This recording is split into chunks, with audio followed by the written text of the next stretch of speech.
Лұқман Хакім өзінің ұлына былай деп өсиет айтады: ең тәтті тамақты же, және ең жайлы жерде ұйықта, және бай секілді өмір сүр дейді. Сонда ұлы айтады оған: мен тәтті тағамды қайдан табам?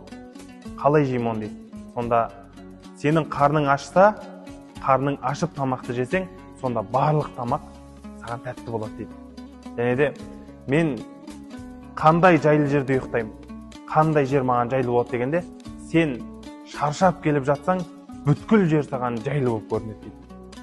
Сонда мен қалай бай сияқты өмір сүремін дегенде, біреудің малына көзіңді сүзбесең, өз дүниеңе шүкіршілік етсең, сонда сенен бай адам болмайды дейді.